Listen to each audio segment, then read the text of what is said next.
नमस्ते श्रोताओं, रेडियो उड़ान अ फ्लाइट ऑफ लाइफ में आपका हार्दिक अभिनंदन है। मैं हूं आपके साथ आरजे राजेश्वरी और आप सुन रहे हैं आपका favourite programme the book world, one arranged murder by Chetan Bhagat. आजकल आप सुन रहे हैं। एक छोटा सा रिकैप देख लें अभी तक कहानी में क्या हुआ। सौरभ और केशव दोनों प्रेरणा मल्होत्रा के मर्डर केस को इन्वेस्टिगेट करते करते उनके मामा आदित्य जी का भी मर्डर केस अब उनके सामने आ गया। 2 मर्डर्स की इन्वेस्टिगेशन करने में निकल पड़े और हाथ में उनके क्या आया, उन्हें यह पता चला कि प्रेरणा मल्होत्रा के फादर यानी उनके अडॉप्टेड फादर जो रमेश मल्होत्रा थे वो लग रहा है कल्प्रिट थे, वो मर्डरर थे। क्या उन्होंने प्रेरणा का खून कर दिया? उसके ईटो ऐप से 70 करोड़ रुपए उन्होंने अपने बिजनेस में डलवा लिए और अपने दोस्त तनेजा जी के बिजनेस में भी डलवा लिए। क्या इसलिए उन्होंने उसका खून कर दिया था? क्योंकि प्रेरणा मानी नहीं थी कि वो पैसे ट्रांसफर करेगी। चलिए आगे देखते हैं, क्या यही क्लाइमैक्स था या कोई एंटी क्लाइमैक्स भी है कहानी में। चलिए दोस्तों, दोपहर के 1:30 बजे पुलिस की दोनों जिप्सी मल्होत्रा मोटर्स के शोरूम में पहुंच गई। उतर के सिंह ने सौरभ से कहा, लेडीज का ध्यान रखना, मैं नहीं चाहता यहाँ पे कोई सीन क्रिएट हो। जैसे हम अंदर गए, जयेश अपनी सुंदर सी मुस्कान लेकर सौरभ के पास आया। जैसे ही उसने पुलिस वालों को यूनिफॉर्म में देखा, उसकी सारी हंसी हवा में उड़ गई। सिंह ने उससे पूछा, रमेश जी कहाँ हैं? उसने बता दिया कि वो ऊपर हैं। तो सिंह और 2 पुलिस वाले सीधे ऊपर चले गए। सौरभ बिंदु को समझा रहा था कि पुलिस ऊपर उनसे बात करेगी, तब तक हमें यहाँ पे वेट करना पड़ेगा। अंजलि ने कहा कि हमें नीलम आंटी को बता देना चाहिए। बिंदु बुआ को समझ में नहीं आया कि उन्हें क्या बताना चाहिए और माँ जी को क्या बताएंगे। सौरभ ने बिंदु बुआ को समझाया, अब जल्दबाजी मत करिए, थोड़ी देर पहले बैठ जाइए। मीटिंग एरिया की ओर जाके हम पहुंचे तो जयेश को कहा उसने कि थोड़ी उनके लिए चाय ले आए। तब तक ऊपर से आवाजें आ रही थी, बहुत जोर जोर से चिल्लाने की आ रही थी, मगर हमें ये समझ नहीं आया कि क्या बात हो रही थी। थोड़ी देर बाद रमेश और सिंह साथ में सीढ़ियों से आते दिखे। हैंडकफ सिंह के हाथ में था। 2 बाकी पुलिस वाले उनके पीछे आ रहे थे और रमेश कह रहे थे, देखो मैं आ तो रहा हूं तुम्हारे साथ। सिंह चुपचाप आ रहा था। रमेश बार बार सिंह को कह रहे थे, कोई मिसअंडरस्टैंडिंग हुई है सिंह, देखो मेरे सब स्टाफ यहाँ है, don't wave your handcuffs at me. फिर उन्होंने कहा, बिंदु, अंजलि, तुम लोग यहाँ क्या कर रहे हो? फिर उन्होंने हमारी ओर देखा, ये दोनों क्या कर रहे हैं मेरे शोरूम में? किसी भी चीज के लिए सिंह ने कोई जवाब नहीं दिया। उसने सिर्फ ये कहा, रमेश जी चुपचाप हम यहाँ से जाते हैं, सबके लिए वही बेहतर होगा। रमेश जी को अब तक थोड़ा गुस्सा आ गया था। एक तो तुम मेरे शोरूम में अंदर बार्जिन कर जाते हो, ऊपर से तुम मेरे साथ ऐसे बदतमीजी से पेश आते हो। तुम समझते क्या हो अपने आप को? मैं देख तुम्हारे को कुछ भी कर सकता हूँ। सिंह के गुस्से का ठिकाना नहीं रहा। जाके रमेश जी एक सोफे पे बैठ गए। सिंह को इतना गुस्सा आया, चिल्ला दिया उन पे, बस खड़े हो जाओ तुम। रमेश जी थोड़े चौंक गए क्योंकि सिंह ने इस तरीके से कभी उनसे बात करी नहीं थी। रमेश जी खड़े तो हो गए। उन्होंने कहा, सिंह तुमको क्या हुआ है? सिंह ने कहा, बिहेव योरसेल्फ। मुझे दूसरे क्रिमिनल्स की तरह आपके स्टाफ के सामने खींच के ले जाने की नौबत मिला के न खड़ा करिए। तो रमेश जी ने कहा, अच्छा तो तुम उस लेवल तक जा सकते हो तो I have to speak to Khanna. Bindu, जरा खन्ना को फोन लगाना। ये खन्ना कौन है? मेरा लॉयर है and I have the right to speak to him before you do anything. फिर रमेश जी ने कहा सिंह से, काम डाउन सिंह, और अपने स्टाफ को किसी को कहा, जाके कोई स्टारबक्स वाली कॉफी ले आना जरा सिंह सर के लिए। सिंह ने कहा, मुझे कोई कॉफी वॉफी नहीं चाहिए। अच्छा ठीक है, बैठ जाओ, मैं कहीं भाग के जा नहीं रहा हूँ, रमेश ने कहा। तब तक बाहर एक फोक्सवैगन जेटा आके खड़ी हुई। नीलम और माजी आया उसमें से। रमेश जी को तो बहुत शॉकिंग लगा। आज घर के सारे लोग यहाँ क्यों इकट्ठे हो गए हैं? नीलम ने कहा, सिंह सर का फोन आया था, ज्यादा ही अर्जेंट मैटर था, मैं थोड़ी घबरा गई इसलिए मैं आपसे मिलने यहाँ चली आई। और तुम्हें माजी को लाना जरूरी था? घर में और कोई था नहीं, उन्हें अकेले छोड़ना पड़ता, मैं इसलिए ले आई उनको अपने साथ में, नीलम ने कहा। माजी को सबने बैठाया। वो मुस्कुरा रही थी। उन्हें नहीं समझ आ रहा था कि यहाँ हो क्या रहा है। जैसे ही उन्होंने देखा कि पुलिस है वहां पे वर्दी में, ये क्या, पुलिस क्यों आई है? रमेश जी ने कहा, कुछ नहीं माँ जी, कोई बात नहीं, वैसे ही मिलने आ गए हैं। फिर रमेश जी ने वापस बिंदु से पूछा, तुमने खन्ना को फोन नहीं किया? हाँ वीर जी किया था, बिजी था। हाँ जी, ये आ गया उनका फोन वापस। बिंदु ने अपना फोन रमेश जी को दे दिया। उन्होंने बहुत ही जोवियल मूड में बात करी, मानो कुछ ना हुआ हो। अच्छा आ रहे हो? हाँ आ जाना, जरा जल्दी आना मेरे शोरूम में, तुम्हारा फ्रेंड तुमसे मिलना चाहता है। ये कह के रमेश जी ने फोन रख दिया। सिंह ने कहा, मैं यहाँ और वेट नहीं कर सकता हूँ, I will have to take you now with me. Ramesh ji ने कहा, अरे सिंह सर, हम फैमिली फ्रेंड्स हैं, आपको इतना स्टर्न होने की कोई जरूरत नहीं है। सिंह ने कहा, फाइन, माँ जी को आप ऊपर भेज दीजिए, आपके बाकी फैमिली मेंबर्स से मैं यहाँ बात करना चाहता हूँ। जयेश माँ जी को ले गया ऊपर। हम सभी जिस टेबल के अराउंड बैठे हुए थे, सिंह भी बैठ गया और उसने नीलम जी को संबोधित करके कहा, देखिए मेरी कॉल बहुत अर्जेंसी में ही आई थी। मैं यहाँ आपके हस्बैंड रमेश मल्होत्रा को अरेस्ट करने आया हूँ प्रेरणा मल्होत्रा के मर्डर केस में, जो कि अब मैं जान गया हूँ कि वो आपकी बेटी नहीं है, वो तो इनकी नीस लगती है। रमेश ने कहा, व्हाट नॉनसेंस। और नीलम जी का तो shocked, she was so shocked, what is this.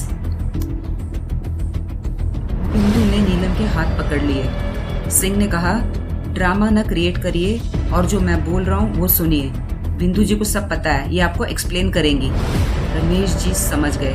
हमारी ओर उन्होंने देखा जैसे कि हमें आंखों से कुछ कर देंगे। वो समझ गए थे कि हमारा हाथ जरूर इसके पीछे है। You ruined my family, he said.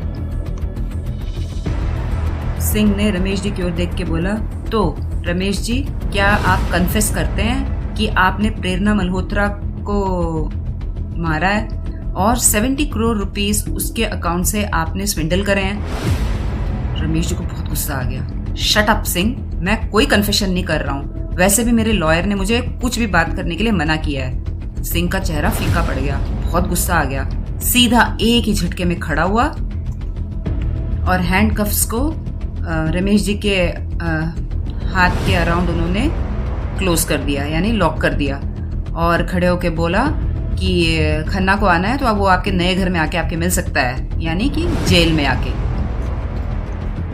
उसने कहा, you are under arrest for the murder of Prerna Malhotra. Ramesh ji भी खड़े हो गए। अब रमेश जी ने कहा, सिंह मैं आ ही रहा हूं तुम्हारे साथ, ये तुम्हें इतना हीरो बनने की कोई जरूरत नहीं थी। हम सब खड़े हो गए और उनके पीछे जा रहे थे। नीलम जी तो हिस्टेरिकल हो चुकी थी। बिंदु, अंजलि, ये क्या हो रहा है? रमेश जी ने कुछ नहीं करा है, पूरी जिंदगी उन्होंने अपने परिवार की देखभाल ही तो करी है, ये सिला मिला उनको इसका।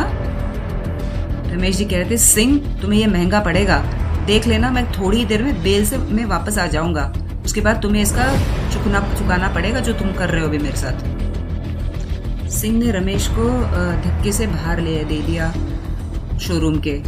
तो फोटोग्राफर्स वहां पे फोटो खींचने लग गए। रमेश जी का पारा और चढ़ गया, ये कौन है, ये मेरी फोटोज क्यों खींच रहे हैं यहाँ पे, मैं एक रिस्पेक्टेबल मैन हूँ।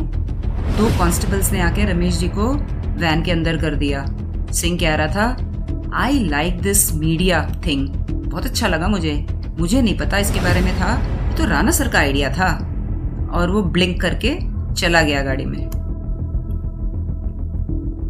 अगले दिन सुबह ऑलमोस्ट सारे न्यूज़पेपर्स ने ये न्यूज़ कवर किया था। किसी ने कहा, फेमस पॉश डीलर अरेस्टेड, किसी ने दिल्ली पुलिस की तारीफ करी हुई थी। सौरभ ये सब पढ़ रहा था, न्यूज़पेपर समेट के रखते हुए बोला, बहुत अच्छा कवरेज किया है सबने, मगर हमारा तो नाम ही नहीं है कहीं पर। हम दोनों हमारे घर में सुबह की चाय पी रहे थे।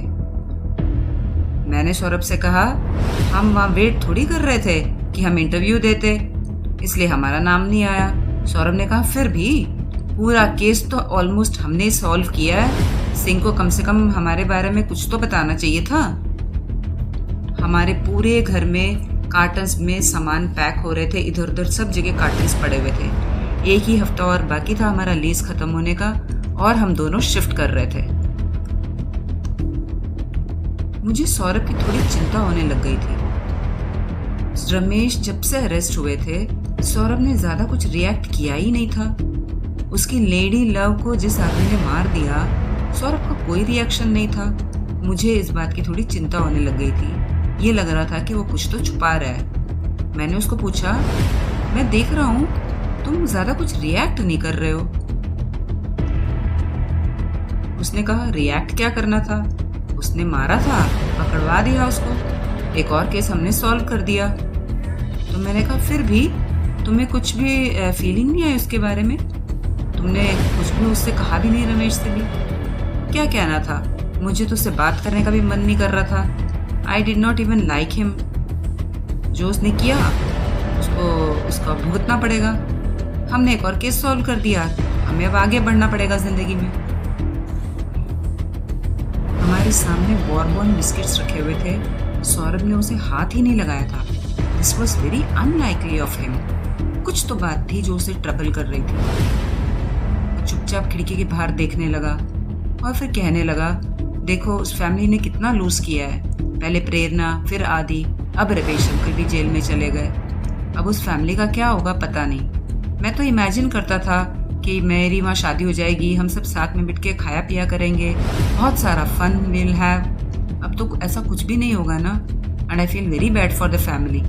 इसीलिए रमेश को देख के मैंने कुछ रिएक्ट नहीं करा। मन तो कर रहा था उसके मुंह पे एक मुक्का मारूं, but I didn't want to do it because family को देख के मुझे बहुत बुरा लग रहा था। मैं ये सब सुन के हाँ भरता रहा। फिर सौरभ ने कहा, एक्चुअली मैं सोच रहा था कि मैं एक बार उनसे मिल आऊं। तो मैंने कहा, हाँ जरूर करना चाहिए तुमको।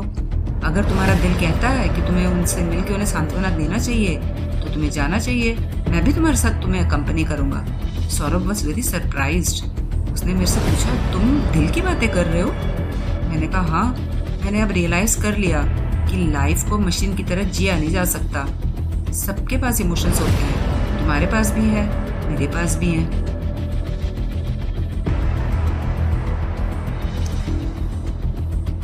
रमेश जी के घर में न तो कोई हम पे चिल्लाया और न किसी ने हमें घर से बाहर निकाला। शांति से बिंदु ने दरवाजा खोला और हम अंदर जाके बैठ गए। हम कॉफी पी रहे थे, तब तक बिंदु जाके नीलम को और अंजलि को ले आई। थोड़ी देर तक तो कोई कुछ भी नहीं बोल पाया। फिर सौरभ ने कॉन्वर्सेशन शुरू किया। He said he was sorry. बस नीलम जी तभी से शुरू हो गई, तुम्हें क्या मिला ये सब करके? कौन पिता होता है जो अपनी बेटी से तकलीफ में पैसे नहीं मांग सकता? बस इतना ही तो किया था उन्होंने। तो सौरभ ने कहा, इसके लिए उन्हें उसको मारने की जरूरत नहीं थी। बस फिर तो वो चिल्लाना शुरू हो गई। तुमने देखा था उनको मारते हुए? नहीं ना, तुम भी तो छत पे गए थे, तुम भी तो उसको धक्का देके मार सकते थे। पुलिस ने तुमको तो नहीं पकड़ा। नीलम आंटी, पुलिस के पास एविडेंस है। तुम यहाँ क्यों आए हो आज? हमारा और अपमान करने के लिए आए हो? वो खड़ी हो गई, मेरी तरफ आके उन्होंने हाथ जोड़ के बोला, तुम लोग प्लीज यहाँ से चले जाओ, हमें यहाँ से अकेला छोड़ दो। तब बिंदु ने आके नीलम जी का हाथ पकड़ लिया। उन्होंने कहा, मुझे क्या पता था वो वीर जी थे। आपको पता है वीर जी मेरे लिए कितने मायने रखते हैं। नीलम जी ने तो अब गाली देनी शुरू कर दी। तुम और तुम्हारी इस नाजायज लड़कियों ने हमारी तो जिंदगी बर्बाद कर दी। तुम्हारी बेटी को मैंने पाल पोस के बड़ा किया, सब कुछ किया, इतना प्यार दिया। तुम्हारे वीर जी ने सब कुछ किया और मिला क्या हमको? तुम लोगों की वजह से ही हम लोग इस हालत में खड़े हैं। चिल्ला के वो ऊपर चली गई। उसके बाद बोलने को क्या था? बिंदु बार बार बहुत गिल्टी फील कर रही थी। अंजलि अब बोलना शुरू हो गई, आप ये गिल्ट फील करना बंद कर दीजिए। तो उन्होंने कहा, मैं क्या इसमें कर रही हूँ गलत? हाँ, तो आप ये फील करके यहाँ पे सौरभ को और केशव को गिल्टी फील करा रही हैं। ऐसा तो मैंने नहीं मीन किया। आप बार बार ये क्यों फिर कहती रहती हैं कि आपकी वजह से यहाँ पे रमेश अंकल की फैमिली रुइन हो गई? जो सही था वही किया सबने। बल्कि आपको तो इनको कॉम्पनसेट करना चाहिए, इनकी कुछ फीस दीजिए, इनकी मदद करिए। सौरभ ने बिल्कुल मना कर दिया। हालांकि मैं तो चाह रहा था देते तो कुछ काम ही आता, बहुत खर्चा हो गया था। खैर, सौरभ ने उन्हें मना कर दिया और उसने कहा, प्लीज़ हमें शर्मिंदा मत करिए, हम यहाँ इसलिए नहीं आए थे। हम तो वास्तव में आप लोगों को मिल के और आपको थोड़ी तसल्ली देने आए थे। हमारा कोई यहाँ से आपसे पैसे लेने का कोई इरादा नहीं था, सो प्लीज़ एक्सक्यूज अस। सौरभ ने आगे कहा, इनफैक्ट हमें निकलना चाहिए। 5 दिन में हमें अपना अपार्टमेंट खाली करना है, बहुत सा पैकिंग करना है। सौरभ ने गुड़गांव में एक फ्लैट देख लिया था और उसने लीज साइन कर लिया था। मुझे अभी तक कुछ मिला नहीं था। जब तक कुछ और न मिलता मैंने डिसाइड किया था कि मैं ऑफिस के पास ही एक कोई रूम लेके रह लूँगा। देखिए दोस्तों, मेरा भी तो परिवार रुइन हो गया बिल्कुल। अंजलि हम दोनों के साथ बाहर तक चली। सौरभ ने कैब बुक कर दी थी और वो कैब वाला पीछे पैरेलल लेन में चला गया था, उधर नहीं आया वो। इसलिए सौरभ ने कहा कि मैं जाके गाड़ी को ढूंढ के ले आता हूँ। एकदम अंधेरा था, रात के 8 बजे भी सुनसान पड़ी थी सड़क बिल्कुल। अंजलि ने मुझे दोबारा थैंक करा। हम दोनों थोड़े कॉन्वर्सेशन में पड़े। मैंने भी उसको कहा कि I will miss you. She also said the same thing. और जहाँ तक मेरा सवाल है, मैंने ज़िंदगी में ऐसी फीलिंग किसी लड़की के लिए पाली नहीं थी। आज मुझे ऐसा क्यों लग रहा है कि मैं वास्तव में इस लड़की को बहुत मिस करने वाला हूँ। अंजलि की भी सेम फीलिंग्स थी, उसने बताया मुझे। I did not want to look into her eyes. मैं सौरभ को और नाराज नहीं करना चाहता था, बट अंजलि को समझ गया सब कुछ। कह रही थी, तुम बताओ, why don't you meet my eyes. मैंने कहा नहीं, कुछ नहीं। उसने बहुत पेस्चर किया तो मैंने बताया उसको कि सौरभ को नहीं पसंद आएगा। तो उसने जानते मुझे क्या बोला, चिकन हो तो। यानी उसे लग रहा था कि मैं सौरभ से डरता हूँ। खैर, ठंड बहुत हो गई थी, उसको ठंड लग रहा था, इसलिए मैंने अपनी जैकेट खोल के उसको दे दी। आगे हमने देखा कि सौरभ आ गया था गाड़ी लेके, तो मैंने कहा अब मैं चलता हूँ। सौरभ गाड़ी लेके आ गया, अब मुझे जाना चाहिए। मैं चला गया और पता ही आप लोगों को, जाने के बाद सौरभ ने गाड़ी में मेरे से क्या पूछा होगा। सबसे पहले उसका ध्यान उधर ही गया। कह रहा था, मैं देख रहा था तुम दोनों बहुत डीप इन कॉन्वर्सेशन में थे। क्या बात कर रहे थे तुम लोग। मैंने कहा नहीं, कुछ नहीं, वो बस थैंक कह रही थी कि केस सॉल्व कर दिया। गाड़ी में ठंड बहुत हो रही थी। मैंने कहा तुम विंडो बंद कर दो, तो सुना रहा था, हाँ हाँ जैकेट वहां दे आओगे तो ठंड नहीं लगेगी तुमको। अपना जैकेट खोल के जो दे आए हो तुम। पता चल रहा था कि सौरभ को ये सब अच्छा तो लगता नहीं है। मुझे अब इरिटेशन भी थोड़ी होने लग गई थी। मेरी और अंजलि के बीच में जो उसे कंट्रोल करना था, एक तो उसके लिए, उसके अलावा सौरभ को कोई ग्रेटिट्यूड ही नहीं था। एक थैंक्स कह सकता था। उसकी फियांसी का केस सॉल्व किया है मैंने भी साथ में, कुछ भी नहीं। चलिए दोस्तों, यहाँ पे एक ब्रेक लेना पड़ेगा, बहुत देर हो गई। ब्रेक के बाद आके आपको आगे की कहानी सुनाते हैं। पहले मैं बहुत परेशान था। स्टाइलिश खो गया है, क्या करूं। व्हाइट केन चाहिए, अब किसको कहूं कि दिल्ली से लेके आए। बट थैंक्स टू सक्षम, अब सक्षम ने लॉन्च किया है ब्लाइंड पर्सन्स के लिए ऑनलाइन शॉपिंग पोर्टल। आप हर कोई वो प्रोडक्ट जो ब्लाइंड के लिए है, एक क्लिक में मंगवा सकते हैं। आज ही लॉग इन करें www.saktek.in SAKTEK या कॉल करें 011-4241-1015। आप ईमेल कर सकते हैं info@saktek.in।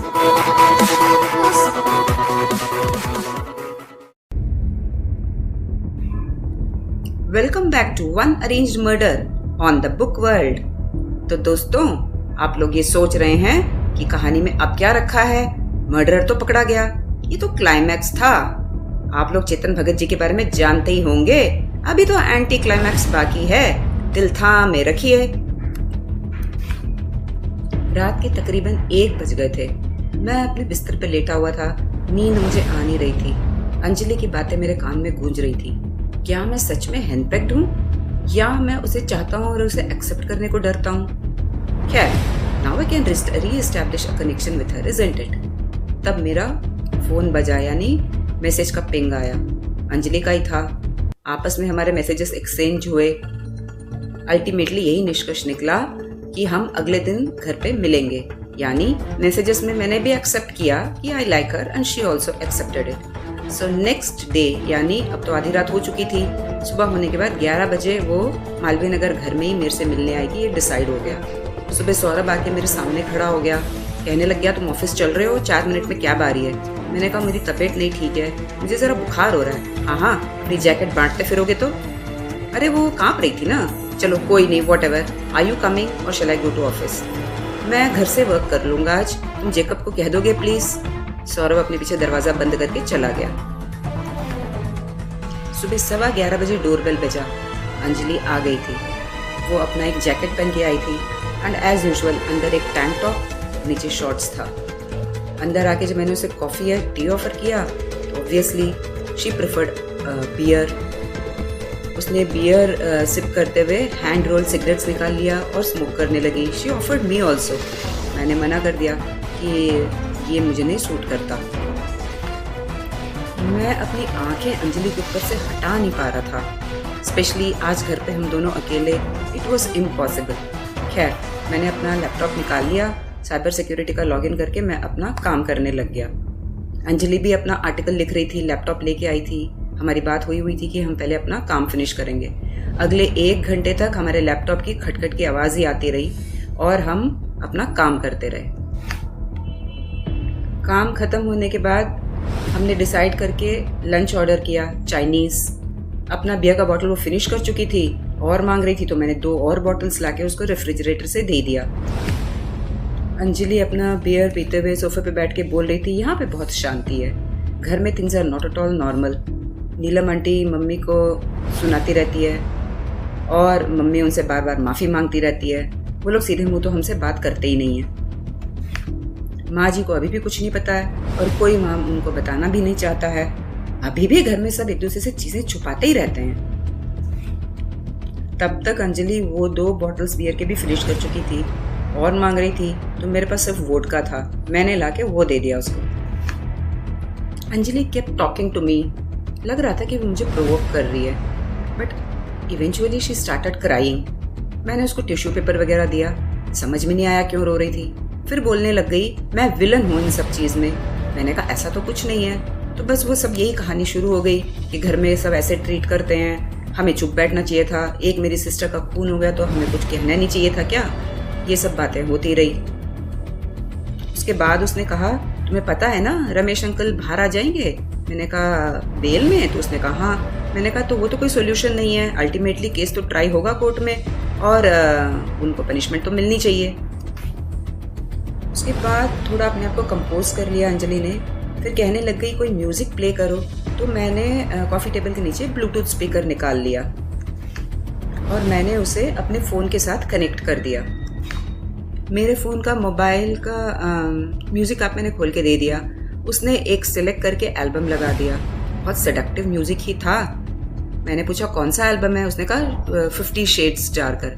मैंने कहा वही वाली जो नॉवल से बनी थी? मैंने 3 नॉवेल्स पढ़ी हैं उसकी, मगर मुझे समझ में नहीं आया उस नॉवल में वो बताना क्या चाह रहा है, इतना पेन के बारे में क्या बताता है वो? तो अंजलि ने कहा कोई भी खुशी it should be accompanied with pain, तभी उस खुशी दुगनी हो जाती है। मुझे बात तो समझ में नहीं आई। खैर थोड़ी देर बाद प्रैक्टिकल डेमोन्स्ट्रेशन से ही मैं उसको समझ पाया। अब both of us had a very nice time। उसके बाद we had a relationship also। बीच में मेरा फ़ोन शायद बजने लग गया, ब्लूटूथ स्पीकर में आवाज़ आ गई गोलू कॉलिंग मेरा, क्योंकि कॉलर आईडी चलता है उसमें। तो उसने कहा ये क्या हो गया? तो मैंने कहा अरे मैं उसको साइलेंट करना भूल गया था। तो मैंने ब्लूटूथ स्पीकर से सोचा ऑफ कर दूं उसको, मैंने गलती से उसे रिसीव कर लिया था और वहाँ से गोलू की आवाज़ आ गई, क्या कर रहे हो तुम? मैं तो गुड़गांव जा नहीं पाया क्योंकि क्लाइंट के पास ही था, उसमें देर हो गई, तो मैं अभी 40 मिनट्स में घर पहुँच जाऊँगा। मैंने कहा ठीक है, और मैंने फ़ोन डिस्कनेक्ट कर दिया। We anyway continued our jolly entertainment. जिसका 20 ही मिनट हुआ था, बाहर का डोरबेल बज गया। हम दोनों का तो अफरा तफरी मच गया। मैंने कहा ये 40 मिनट का डिस्टेंस गोलू ने 20 मिनट में कैसे कवर कर लिया? अंजलि उठी, फटाफट उसने अपने आप को रिकम्पोज किया। She dressed herself, I also dressed my self. जाके दरवाज़ा खोला तो वो फूड डिलीवरी बॉय था, खाना आ गया था हमारा। मैंने अंजलि को कहा रिलैक्स, अभी गोलू नहीं आया है, खाना आया है, आराम से खा लो। अंजलि ने कहा नहीं, अब मुझे यहाँ नहीं रहना इतने स्ट्रेस में। एक तो तुम्हारी वो कॉलर ट्यून है ना, that's really very irritating. Now I want to go. मैंने कहा ठीक है, तो तुम खाना तो लेती जाओ। तो मैंने चाउमीन उसको पैक करके दे दिया और वो लेके चली गई। थोड़ी देर बाद सौरभ आ गया। आके उसने देखा कि खाना रखा हुआ है। उसने कहा तुमने चाइनीज ऑर्डर किया था? मैंने कहा हाँ। बाकी सब तो ठीक है, मगर एक बात बताओ, ये चाउमीन के बिना चाइनीज कैसे खाया जाता है? मैंने कहा अच्छा, वो लगता है मिस हो गया, उसने डिलीवरी नहीं दी। तो सौरभ ने कहा आगे से ध्यान रखा करो तुम, ये तो नुकसान हो गया। मैंने कहा चलो कोई बात नहीं, मैं तुम्हारे लिए राइस बना दूं। तो उसने कहा नहीं नहीं, अब तुम कब बनाओगे, चलो हम यही खा लेते हैं। खाना खाते वक्त उसने नोटिस किया ये तुम्हारे फेस पे और जगह जगह पे इतने सारे मस्कीटो बाइट्स क्यों आ गए हैं? बहुत मच्छर काटे क्या तुमको? मैंने कहा अच्छा हाँ, मच्छर ने काटा। अच्छा हुआ सौरभ ने मेरे चेस्ट पे दो इतना बड़ा मार्क है वो नहीं देखा, वो देखता तो उसकी तो सिट्टी पिट्टी गुम हो जाती। खाना खा के वो तो रूम में चला गया। मैं अपने रूम में आया। I looked at my self in the mirror. मैं बहुत दुबला हो गया था और इतना बड़ा बाइट का मार्क मेरे चेस्ट में। ओ, मैं अपने लैपटॉप पे काम कर रहा था। आधी रात हो चुकी थी। अंजलि का मैसेज आया and we remembered that days incidents very happily and हमने डिसाइड किया 2 दिन बाद फिर से मिलेंगे। 1 महीने बाद मैं, सौरभ और सिंह सर गुड़गांव वाले हमारे ऑफिस के पास के चायोस में मिले। सिंह ने कॉल किया था कि वो कुछ इम्पोर्टेंट चीज़ हमसे शेयर करना चाहता है। उसने आके हमें ये बताया कि रमेश जी को बेल मिल चुकी है। Saurabh was very unhappy. Bail ऐसे कैसे मिल गई? सिंह ने कहा अरे ये तो कोर्ट की प्रोसीडिंग्स होती है, फॉर्मेलिटीज तो होती ही रहती है। He has the right to apply for the bail. मैंने कोई उससे पैसे वैसे नहीं लिए हैं भाई, सिंह कह रहा था। बेल उसने अप्लाई किया, बड़े बड़े लॉयर्स उसने एम्प्लॉय किए हुए हैं, उसे बेल मिल गई। मगर तुम चिंता मत करो, बहुत जल्दी वो अंदर होगा। कितना टाइम लगेगा कोर्ट का केस आने में? उसने कहा 1 महीना। सौरभ ने कहा 1 महीना? तो सिंह ने कहा हमारे इंडियन जुडिशियल सिस्टम के हिसाब से ये बहुत जल्दी होता है भाई, वरना महीनों लगते हैं। सौरभ वॉज वेरी अनहैप्पी, तो मुझे उसे थोड़ा हैप्पी फील कराना था। मैंने उसे ऑफर किया यहाँ का मूंग दाल हलवा बहुत अच्छा मिलता है, तुमने कभी टेस्ट किया है? मैंने हमारे ऑफिस के पास एक ओयो रूम ले लिया था और मैं वहां शिफ्ट हो गया। सौरभ गुड़गांव शिफ्ट हो चुका था। उस ओयो रूम के रूल्स बहुत स्ट्रिक्ट थे। वो लोग दूसरे जेंडर के लोगों को बिल्कुल अलाउ नहीं करते थे। मैंने उस ओनर को घुमा घुमा के कई बार पूछा what if father and daughter रहना चाहें? अच्छा फादर इन लॉ और डॉटर इन लॉ, अच्छा भाई बहन। उसने किसी चीज के लिए हाँ नहीं भरा। फाइनली कहा तुम्हें ये रूम चाहिए कि तुम्हें बाहर निकलना है? मैंने कहा ठीक है ओके दे दो। इसका मतलब ये हुआ अब अंजलि के साथ जो मेरे हैंगआउट्स हैं वो हमें बंद करने पड़े। हम कहीं बाहर ही हमेशा मिलते थे, कभी मॉल में, कभी कोई शॉपिंग में, ऐसे हम एक दूसरे से मिलते थे। एक दिन अंजलि और मैं हॉस खास के एक कफे एंटीडोट में मिले। उस दिन वो एक light pink salwar kameez with white prints पहन के आई थी। ज्यादातर वो ऐसे कपड़ों में तो रहती नहीं है ना। She was of course looking beautiful. और वो घर की बातें बनाने लग गई क्योंकि रमेश जी बेल से छूट के आ गए थे घर पे। घर पे चीज़ें बहुत वियर्ड हैं, कोई हमसे सीधे मुंह बात नहीं करता। माँ जी हमारे ही फ्लोर में रहती हैं। अंकल आके माँ जी से मिल जाते हैं और हमारी तरफ नज़र उठा के देखते भी नहीं हैं। और मम्मी उनसे बार बार जाके मिलती रहती है, माफ़ी मांगती रहती है। तो मैंने पूछा और क्या?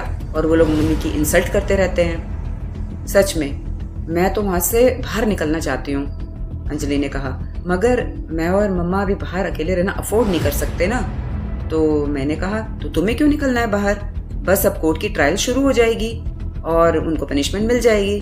तो अंजलि ने कहा इतनी जल्दी नहीं होगा, वो कोर्ट की ट्रायल को ही डिले करने की पूरी कोशिश करेंगे। मैंने अंजलि की हथेली पे अपनी हथेली रख दी। मैंने कहा अंजलि आई लव यू और मैं चाहता हूँ कि मैं इसको सब दुनिया को बताऊँ। ये ऐसे छुप छुप के हमेशा हम कब तक मिलते रहेंगे? मुझे नहीं अच्छा लग रहा। मैं चाहता हूँ मैं सौरभ को भी बताऊँ और तुम्हारे घर वालों को भी बताऊँ। उसकी आंखें नम हो गईं। सच में? मैंने कहा हाँ, मैं हमारे रिश्ते को कोई मायना देना चाहता हूँ। अंजलि ने एक ऑप्शन दिया। मैं ऐसा करती हूँ, मैं लड़के की तरह ड्रेस कर लेती हूँ और मैं तुम्हारे रूम में आ जाया करती हूँ। मैंने कहा वो पॉसिबल नहीं है। क्यों? तुम इतनी सुंदर हो, तुम लड़का लग ही नहीं सकती हो। और वैसे भी ओयो रूम वाले को अगर पता चल गया, मुझे वो लात मार के बाहर निकाल देगा और ऑफिस के पास में इतना सस्ता और कोई है नहीं। So not at all a good idea, drop the idea. मैं गुड़गांव में सौरभ के नए घर में गया था। 2 बेडरूम का उसने एक फ्लैट किराए पे लिया था 17th फ्लोर में।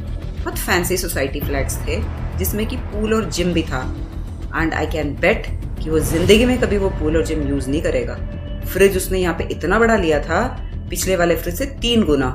राम जाने कितने सालों तक वो उसमें खाना स्टोर करके रखने वाला है। खैर, मैं उसकी बालकनी में इजी चेयर पे बैठा हुआ था और सौरभ को कह रहा था, मैं चाहता हूँ कि तुम मेरे साथ चलो, अंजलि के बारे में मुझे तुमसे बात करनी थी।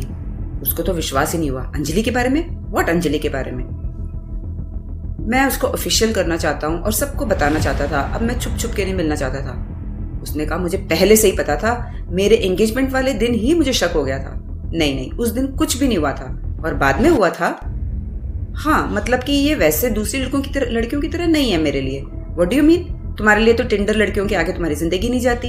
You never believed in relationships. हाँ, मगर मैं अब बिलीव करता हूँ। अंजलि बिल्कुल अलग है। मैं उसको ऑफिशियल करना चाहता हूँ कि हम दोनों रिलेशनशिप में हैं। सौरभ की तो आंखें फटी की फटी रह गई। और मैं चाहता हूँ कि तुम मेरे साथ मल्होत्रास के घर चलो। मल्होत्रास के घर? क्या पागल हो गए हो? हाँ, मैं बिंदु आंटी से जाके सब बात बताना चाहता हूँ और सबको कहना चाहता हूँ कि हम दोनों साथ में हैं। दिमाग तुम्हारा खराब हो गया है? वहां जाके रमेश अंकल से तुम्हें मरना है उनके हाथों? तो मैंने कहा हंसते हुए, फिलहाल उनका मारने का कोटा पूरा हो गया है। क्या तुम मेरे साथ चलोगे? बस मैं ये एक ही चीज तुमसे मांग रहा हूँ सौरभ। आज तक मैंने और तो तुमसे कुछ मांगा नहीं। मैं अंजलि को ये बात बता रहा था। उसने कहा, व्हाट? मैंने कहा, हाँ, फॉर्मली मैं तुम्हारा हाथ मांगना चाहता हूँ तुम्हारे परिवार से। उसको तो विश्वास नहीं हुआ। अंजलि ने अपनी दोनों हथेलियों से अपना चेहरा कवर कर लिया। उसने कहा, पहले मेरे को किसी ने इसे प्रपोज किया नहीं है ना। I don't know how to respond to this. हम दोनों एरो सिटी वाले एंडिस होटल में थे। मैंने उसको पूछा, क्या तुम रो रही हो? मैंने अंजलि को कहा, मैं तुम्हारे घर में सबसे मिलना चाहता हूँ। माँ से? मैंने कहा, हाँ। और सबसे भी? गीतू माँ से, ग्रेग से? वो तो यूएस में है ना, उनसे भी बाद में मिलूंगा। अभी मैं यहाँ पे घर पे सबसे मिलना चाहता हूँ। माँ जी से? मैंने कहा, हाँ। और रमेश जी से और नीलम आंटी से भी। तो अंजलि ने कहा, no Keshav, this is a very weird idea. अभी बहुत मुश्किल से मेरी मम्मी ने उन लोगों को संभाला है। आजकल कम से कम वो हमें ग्रीट करते हैं। तुम्हारे ऐसा करने से तो हालात और खराब हो जाएंगे, फिर हमारा वहां रहना बहुत ही मुश्किल हो जाएगा। अंजलि ने कहा, तुम बहुत क्यूट हो, let's take a room in this hotel itself. मैंने कहा, नहीं, हम सही करेंगे और जो सही है वही करेंगे। This is not the right way. मुझे तुम्हारी फैमिली से मिलने दो। अंजलि ने कहा, मेरा हाथ मांगने के लिए? कितना ओल्ड फैशन साउंड कर रहे हो। जहां से मैं आई हूँ वहां तो लड़की को ही प्रपोज करते हैं। तो मैंने कहा, हम जिस कंट्री में अभी रह रहे हैं यहाँ पे लड़का पूरी फैमिली को प्रपोज करता है लड़की के लिए। मैंने कहा, इसलिए मुझे रमेश अंकल से एक बार मिलने दो। वो सिर्फ तुम्हें अब्यूज करेंगे। इट्स ओके, अंत में अगर तुम मुझे मिल जाती हो तो मैं ये सब टॉलरेट कर लूंगा। मैं और सौरभ ऑफिस के क्यूबिकल में थे और सौरभ मुझसे कह रहा था, रमेश अंकल ने हाँ भर दी तुमसे मिलने के लिए? कैसे? मैंने कहा, मैंने उनसे सिर्फ 10 मिनट मांगा था। और क्या कहा उन्होंने? और बहुत गालियां दी। मैंने चुपचाप सुना, मगर मैं बहुत पोलाइट बना रहा। अच्छा, और उन्होंने तुमको धमकी नहीं दी? नहीं, उनके लॉयर्स ने उन्हें अच्छे से एडवाइस किया हुआ है। वो कोई वायलेंस ना प्लान कर सकते हैं ना वायलेंटली कुछ बोल सकते हैं। सो वेडनेसडे रात को 8 बजे, ठीक है? चलिए फ्रेंड्स, यहाँ एक और ब्रेक लेते हैं और देखते हैं कि हमारा नरेटर अपनी फियांसी के घर जाके क्या बोलने वाला है, क्यों जाना चाहता है वो वहां पे। See you. Hello from Hidden Voices. One vision, one voice. And that has led to more than 1,000 hidden voices getting together to empower visually impaired and economically challenged children and adults across India by opening up the world of books to them. Hidden Voices is a unique reading charity founded by Miss Devi Krishna and co-founded by Miss Maitreyi Rajdev on 28th April 2019. An experienced psychotherapist and a counselor With proficiency in the diverse domains of education and human resource management, Ms. Devi has roped in volunteers from across India to read out and create audiobooks in various languages. With Mr. Sudhish P. as a partner and Ms. Cincy Thomas as its president, Hidden Voices now has a total of more than 1,500 in-house readers and is linked with many clubs from JNU, Pune and South India, which gives it more than 3,000 readers. It has volunteers as young as 5 years to as experienced as 82 years. The readers are divided into groups according to age and the language chosen. Hidden Voices has now a steady inventory of books, both informative and fictional, in almost 20 languages. The audiobooks have been utilized by various institutions and groups like Fergusson College Pune, Lit the Light, Duty, Madras Club, etc. More than 50,000 lives have been touched and enriched by this program. For more information, send us an email on hiddenvoices2020@gmail.com.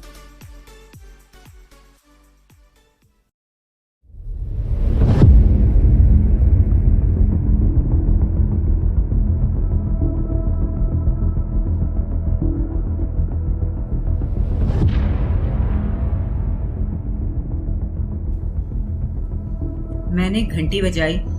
बिंदु जी ने दरवाजा खोला। हम जाके hall में बैठ गए। उन्होंने मुझे देख के एक स्माइल पास किया और मेरे सर को पैट कर दिया। क्या अंजलि ने उन्हें ऑलरेडी बता दिया था? उन्होंने गोपिका से कह के हमारे लिए सॉफ्ट ड्रिंक्स ऑर्डर किया। मैंने पूछा अंजलि घर पे है? उन्होंने कहा हाँ, वो तैयार हो रही है। आज कुछ ज्यादा ही अच्छे से तैयार हो रही है, बाकी दिन तो बिल्कुल अच्छी तरह से नहीं ड्रेस करती है वो। मैंने फिर देखा अंजलि को नीचे आते हुए। उसने एक प्लेन मस्टर्ड कलर की साड़ी विद लिटिल जरी पहना हुआ था और उसने एक डार्क ग्रीन ब्लाउज के साथ उसे कॉन्ट्रास्ट किया हुआ था। मैं अपनी आंख उसके ऊपर से हटा ही नहीं पाया। एक छोटी सी लाल बिंदी भी उसने लगा रखी थी। इतनी सुंदर तो मैंने अंजलि को पहले कभी नहीं देखा। अंजलि मेरे और सौरभ के सामने आके बैठ गई। मैंने पूछा बाकी सब कहाँ हैं? बिंदु ने पूछा आर यू श्योर कि सबको बुलाना है? मैंने कहा हाँ आई एम श्योर, आप चिंता मत करिए, सब कुछ बिल्कुल ठीक होगा। बिंदु गई और वो माँ जी को साथ ले आई। थोड़ी देर में रमेश जी और नीलम भी आ गए और हम सब वहां पर बैठ गए। सौरभ ने ग्रीट किया, उनका कोई अच्छा रिस्पॉन्स नहीं था। मेरे से उन्होंने पूछा अब तुम क्या चाहते हो? मैंने कहा मैं आपसे कुछ शेयर करना चाहता था। क्यों? तुम ऑलरेडी काफी बोल चुके हो नहीं? बिंदु ने माँ जी की ओर इशारा करते हुए रमेश जी से कहा वीर जी प्लीज उसकी बात तो सुनिए। नीलम जी ने जवाब दिया इरिटेट होके, क्यों? तुम और तुम्हारी अंजलि बार बार इनकी बातों में बहल जाते हो और हमेशा रमेश जी के ऊपर कोई मुसीबत आ जाती है। बेचारे वो सोच रहे हैं अब क्या मुसीबत आने वाली है, मगर उनके पास कोई उपाय नहीं था इनसे मिलने के अलावा। सौरभ ने कहा मैं तो नहीं मिलना चाहता था आपसे, यही मिलना चाहता था, मेरी ओर इशारा करके उसने कहा। तब माँ जी ने पूछा क्या हुआ? तो रमेश जी ने कहा कुछ नहीं माँ जी, और उन्होंने हमसे कहा तुम लोग वॉल्यूम थोड़ा लो रखो, मैं नहीं चाहता कि माँ जी को कुछ भी पता चले। तो बिंदु बहुत धीरे से नीलम जी को कहने लग गई, फिर से माफी मांगने लग गई। नीलम जी कुछ नहीं सुन रही थी, कह रही थी तुम्हें पता है ऑलरेडी कितनी मुसीबत में है तुम्हारे वीर जी। अब अंजलि ने नीलम जी को कहा कि आंटी आप केशव की बात तो सुनिए, आप जो सोच रहे हैं वो बात नहीं है। तो मैंने कहा हाँ सच में वो बात नहीं है। रमेश जी ने सबको इशारा कर दिया क्वाइट रहने के लिए। उन्होंने कहा मैं सुन रहा हूँ, और कहा अब तुम क्या चाहते हो, तुम्हारा केस कैसे चल रहा है?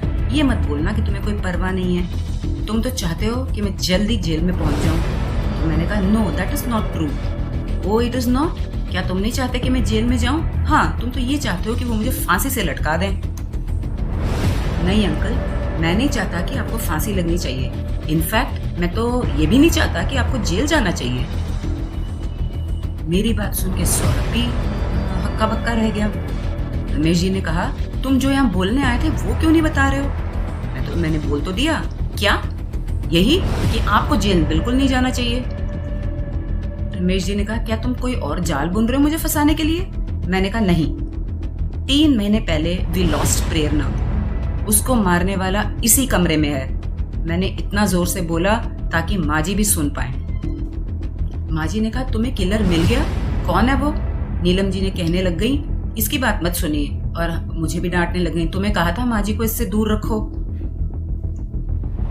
तो मैंने कहा, मुझे बहुत टाइम लगा फाइनल कंफर्मेशन आने के लिए, और मैंने अपना फोन निकाला और उसमें से एक वीडियो निकाल के मैंने सबको दिखाया। मैंने कहा, ये एक सीसीटीवी का कवरेज है। रमेश जी ने कहा, घर में तो हमारे कोई सीसीटीवी नहीं लगा हुआ। मैंने कहा, नहीं, घर का नहीं है, 17 अक्टूबर का मेट्रो की मिचिंडा लाइन का कवरेज है ये। एसीपी राणा ने ही मेरे को हेल्प किया इसको प्रोक्योर करने में, फिर भी कुछ हफ्ते लग गए ये मुझे मिलने में। वो ब्लैक एंड व्हाइट फुटेज एक था जिसमें कोई ऑडियो नहीं थी। उसमें रमेश जी और नीलम जी कुछ फिगर आउट कर नहीं पाए। अंजलि हठात से खड़ी हो गई सोफे के ऊपर से और मुझे गालियां देने लग गई। तुम ये क्या कर रहे हो? हम दोनों के बीच में तो कुछ था ना, हम इतनी आराम से अच्छी जिंदगी बिताते, ये तुम क्या ले आए हो उठा के? मैंने कहा, अंजलि बैठ जाओ। अंजलि तो अनाप शनाप चिल्लाने लग गई, कहने लग गई, मैं एक इडियट थी, तुम पे मैंने भरोसा किया, बेवकूफ की तरह साड़ी वगैरह भी पहन के आई। वो सीढ़ियों की ओर जाने लग गई और कहने लग गई, नीलम आंटी, अगर आप चाहते हैं कि आपका पति जेल न चला जाए तो किलर को पकड़ के रखिएगा कि वो बैक डोर से भाग नहीं जाए। अब तक रमेश जी और नीलम जी तो पैरालाइज हो चुके थे, मगर नीलम जी का चेता जागा, वो भाग के गई और नीलम को हथेलियों से उन्होंने पकड़ लिया। तो अंजलि बोली, कोई जरूरत नहीं है ये सब हंगामा करने की, मैं कहीं भाग नहीं रही हूँ। केशव, कह दो इनको मैं कहीं नहीं भाग रही हूँ। रमेश जी ने उठ के बाहर का दरवाजा अंदर से बंद कर दिया। मेरे इशारे पर नीलम जी ने अंजलि के रिस्ट से अपना हाथ हटा लिया और अंजलि आके हमारे सामने बैठ गई। सौरभ तो बिल्कुल स्टैचू हो गया था, उसको समझ नहीं आ रहा था कि हो क्या रहा है यहाँ पे। सौरभ ने कहा, अंजलि? अंजलि ने कहा, हाँ सौरभ, कंग्रेचुलेशंस, तुम्हारे बेस्ट फ्रेंड ने केस सॉल्व कर दिया है। बिंदु ने कहा, ये हो क्या रहा है यहाँ पे? तुम तो अंजलि का हाथ मांगने आए थे ना शादी के लिए? हाँ, मैं आया था उसका हाथ मांगने के लिए ताकि पुलिस उसमें हथकड़ी लगा सके। माँ जी, आपकी अंजलि ने आपके बेटे को भी मारा है, और बिंदु आंटी, आपकी बेटी ने आपकी दूसरी बेटी का खून किया है। बिंदु ने कहा, नॉनसेंस। माँ जी ने कहा, इसने मारा है सबको? अंजलि ने कहा, हाँ, मैंने ही मारा है उन दोनों को। और माँ, ये नॉनसेंस नहीं है, केशव बहुत बड़ा डिटेक्टिव है, उसने ढूंढ निकाला किलर को आखिरकार, बट वो एक शिटी बॉयफ्रेंड है और मैं किलर हूँ। खुश हो सब लोग? सौरभ कह रहा था, भाई कैसे? तुम तो कह रहे थे कि तुम उसको प्यार करते हो, तुम तो उनकी फैमिली से उसलिए मिलने आने वाले थे। मैंने कहा, हाँ, मैं उसके साथ जो क्लोज हुआ वो मुझे काफी चीजें कंफर्म करने के काम आ गया, मगर अंजलि, मैं तुम्हें माफी ओ करता हूँ। I need to ask your apology, क्योंकि मैं भी तुम्हें चाहता तो था ही, मगर अंजलि को विश्वास नहीं हुआ। उसकी आंखों से तो गुस्सा और अंगारें टपक रही थी। सौरभ ने कहा, भाई कैसे? ये तो घर पे भी नहीं थी उस वक्त। नीलम जी के पास भी यही सवाल था। तो मैंने कहा, अंजलि, यहाँ क्यूरियोसिटी बहुत बढ़ते जा रही है, तुम खुद ही बता दो, अपनी कहानी बयां कर दो। अंजलि बोलने लगी, डैम, एक आदमी जिस पे मैंने भरोसा किया था, जिसको मैंने प्यार किया था, उसी ने मुझे फंसा दिया। केशव, अब तुम खुश हो? हाँ, कम से कम हम दोनों में से एक तो खुश है ना? हाँ, मैंने अपनी ट्विन सिस्टर प्रेरणा को मारा है। मेरी बायोलॉजिकल ट्विन ही थी वो, हमारे बीच में कोई ऐसा बॉन्ड नहीं था, क्योंकि हम इतने दूर दूर ही पले बड़े। और वैसे भी नाजायज ट्विंस में कोई बॉन्ड भी होती है क्या? मैंने उसको छत पे देखा था, एक और महंगा रेड एंड गोल्डन घाघरे में। 3 लाख रुपए की उसकी एंगेजमेंट रिंग उसकी फिंगर में थी। मेरी एनुअल सैलरी से भी ज्यादा उसकी उंगली पे थी। वो जब मेरे पास कोई जॉब होती। वो छत पे आई थी क्योंकि मैंने बुलाया था। मैंने उसको कहा था कि मैं तुम्हें पहले एकदम पूरी टेकअप देखना चाहती हूँ। आ गई थी वो। सौरभ तब तक नहीं आया था। मैंने उसको कहा तुम बहुत सुंदर लग रही हो। उसने कहा थैंक यू, काश की जल्दी आ जाए सौरभ, तो मुझे भूख लग रही है। उसके हाथ में पूजा की थाली थी। मैं लेज तक चल के गई और वो मेरे पीछे पीछे आई थी।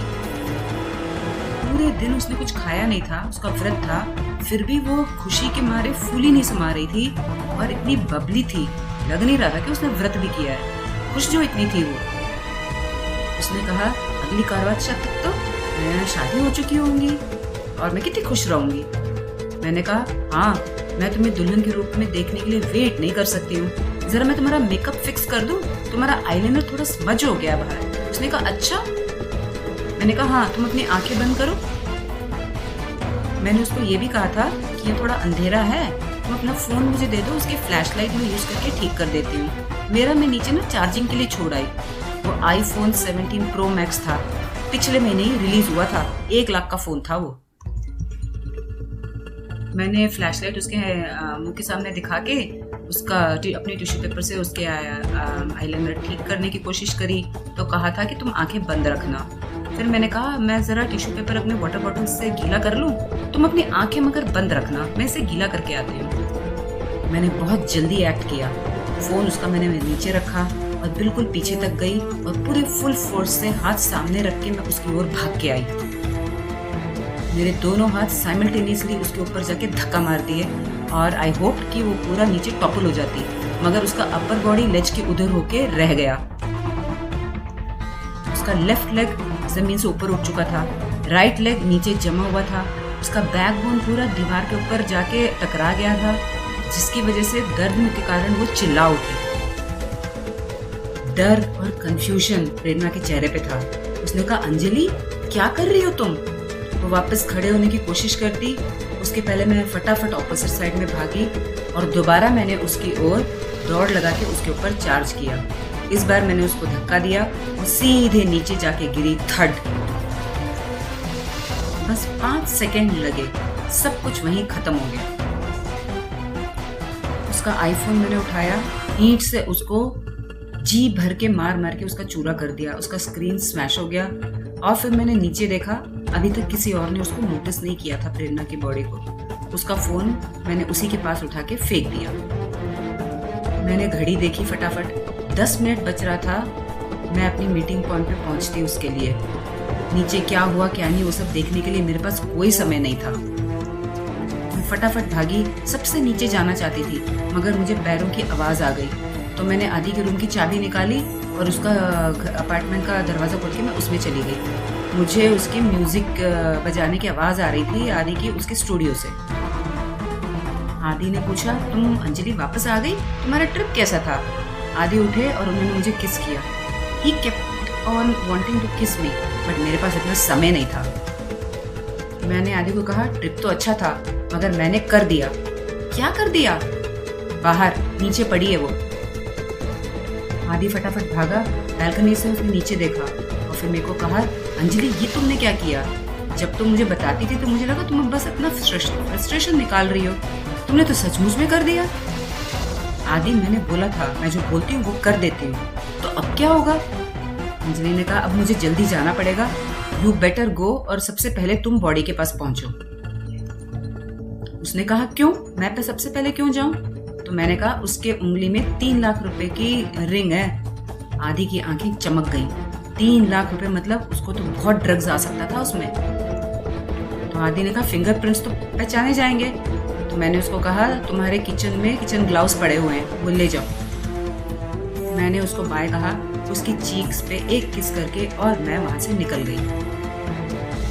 फटाफट बाहर गई और मैंने ऊपर नीचे देखा, कोई नहीं था।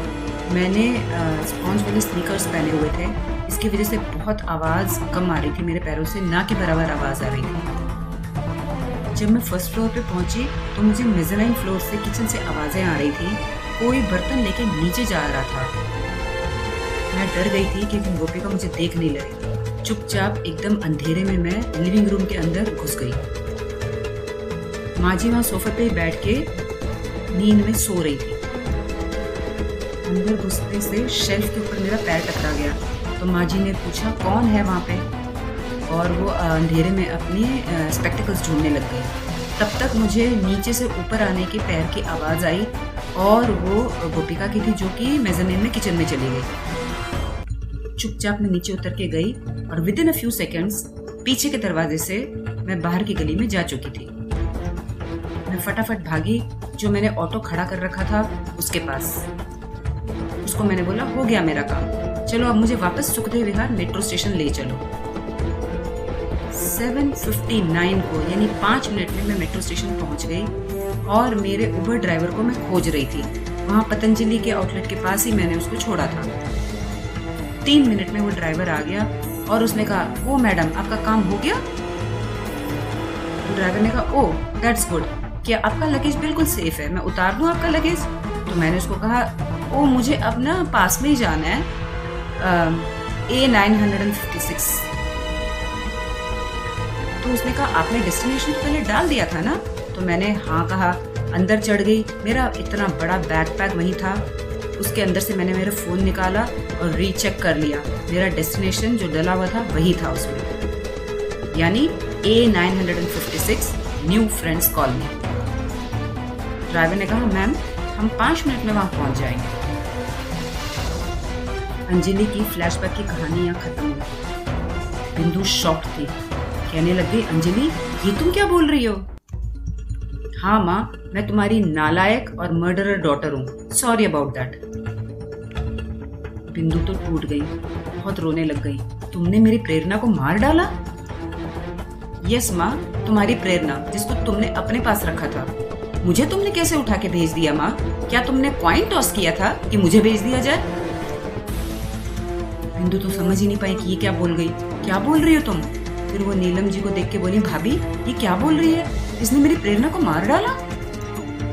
नीलम जी ने रमेश जी की ओर देखा, उन्होंने कुछ भी नहीं बोला। रमेश जी अपने आप में बोलने लग गए, इसका मतलब ये एक्सीडेंट नहीं था, वो ऐसे ही टेरेस से गिर नहीं गई थी। यस अंकल, हम शुरू से आपसे यही कह रहे थे, मैंने कहा। रमेश जी ने कहा, और मुझे उसके लिए जेल भेज दिया? तो मैंने कहा, सॉरी अंकल, एक बार हम चाहते थे कि आप जरा दूर रहें केस से, ताकि मुझे असली कल्प्रिट को पकड़ने में आसानी हो। तो क्या तुम पहले से जानते थे? रमेश जी ने पूछा, और तुम्हें पता था मैंने नहीं किया, फिर भी तुमने मुझे तिहाड़ भेज दिया? मेरे पास और कोई उपाय नहीं था, because I was not sure. एक ही रास्ता था कि मैं किलर का ट्रस्ट हासिल करूं। वो तभी हो सकता था जब आप दूर रहते और उसे तसल्ली हो जाती कि केस क्लोज हो चुका है। अंजलि ने धीरे धीरे ताली बजाते हुए कहा, वाओ मिस्टर डिटेक्टिव, तुम न सिर्फ केस सॉल्व करते हो, लोगों की फीलिंग्स के साथ कैसे खेलना चाहिए ये भी तुम्हें बखूबी आता है। मैंने अंजलि की आंखों में देखा, वो बिल्कुल लॉस्ट और बिट्रेड फील कर रही थी। मैं उसे कैसे बताऊं, मैं वास्तव में उसे प्यार करता था, बावजूद इसके जब मुझे पता चला कि वही मर्डरर है। फिर भी अंजलि मुझे गालियां देने लग गई और बहुत जोर से चिल्ला रही थी। माँ जी ने अंजलि की सारी कन्फेशन सुनी और कहने लग गई, इस कमीनी को तो जेल में डालो। और आगे बोली, जिस दिन से ये यूएस से आई है मुझे लग रहा था ये कुछ बड़ी परेशान सी है। नीलम जी ने उन्हें सांत्वना दिया और शांत कराया।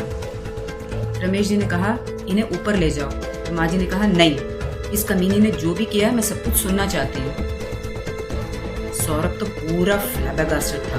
भाई मुझे समझ में नहीं आ रहा, पुलिस ने अंजलि का पूरा मोबाइल का वो चेक किया था, उसके पास एलिबी थी, वो उस वक्त कहाँ थी, फिर ये सब कैसे हुआ? रमेश जी ने भी कहा, ये तो लेट आई थी, प्रेरणा की बॉडी तो ऑलरेडी लिविंग रूम में थी जब ये घर पे पहुंची थी, फिर कैसे हुआ? बिंदु भी ढूंढ रही थी कोई रास्ता कि वो अपनी इस बेटी को बचा पाए।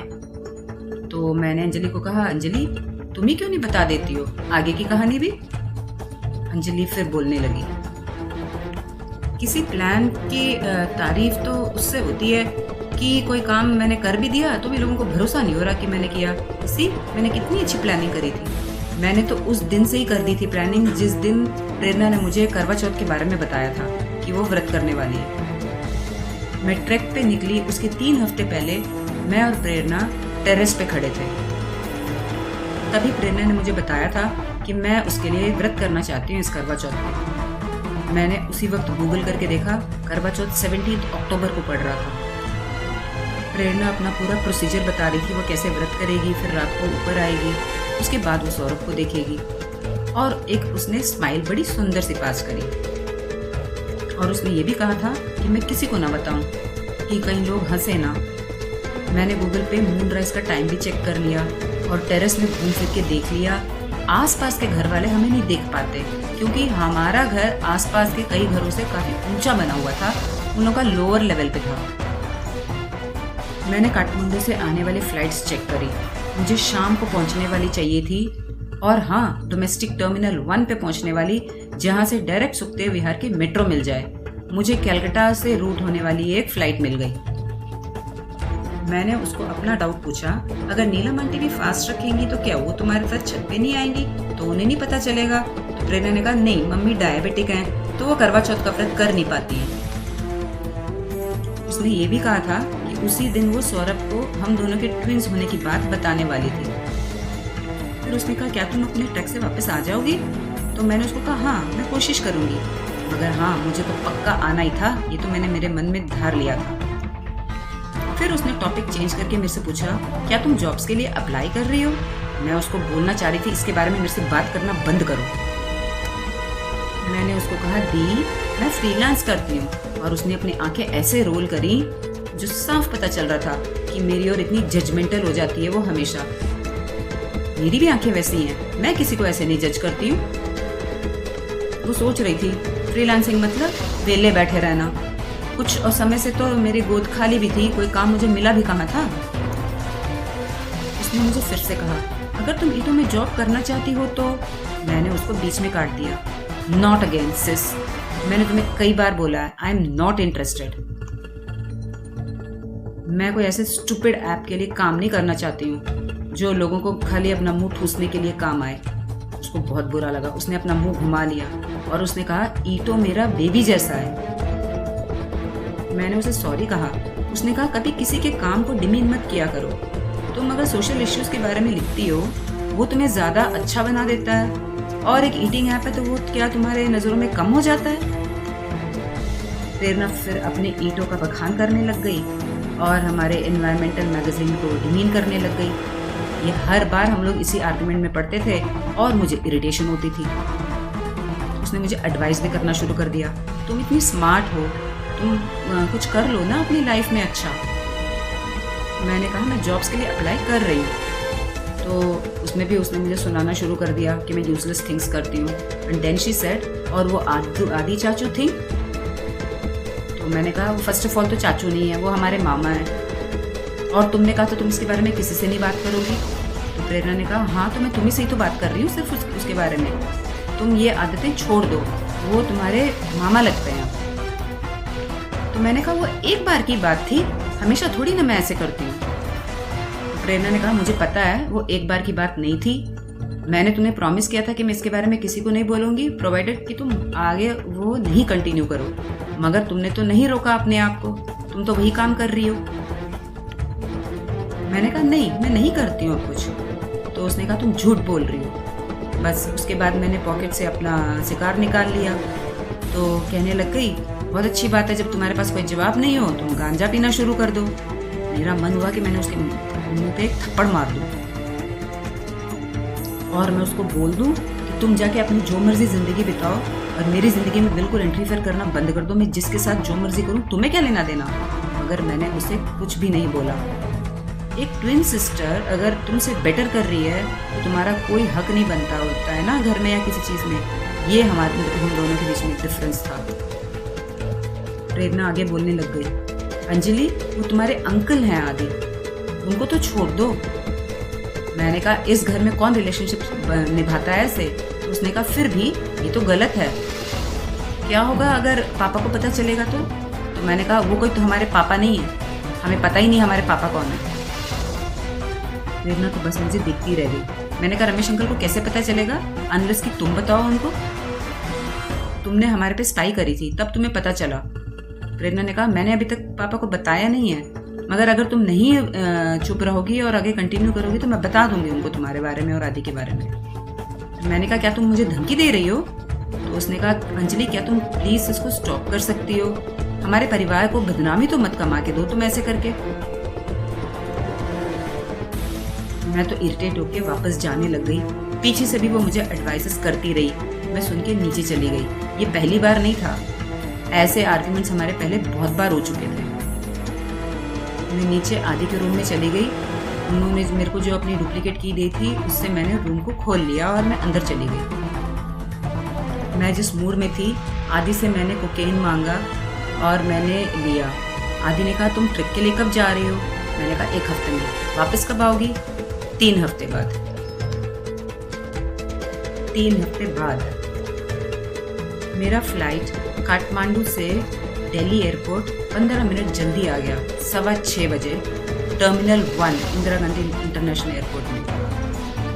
बैग लेके बाहर आ गई और मैंने प्रेरणा को मैसेज किया कि मैं वापस आ गई हूँ, लैंड कर लिया मैंने एयरपोर्ट में। वो पूरी तैयार थी। उसका फोटो बहुत सुंदर लग रही थी वो फोटो में। उसने कहा करीब 1 घंटे में मून आ जाएगा और मैन भी उसकी थोड़ी देर में आ जाएगा। उस हिसाब से मालवीय नगर से निकलेगा। प्रेरणा के अपने प्लान्स थे, मेरे अपने प्लान थे। मैंने एक उबर बुक किया, एक मारुति स्विफ्ट डिजायर। 5 मिनट में करतार सिंह जी की गाड़ी मुझे लेने आ गई।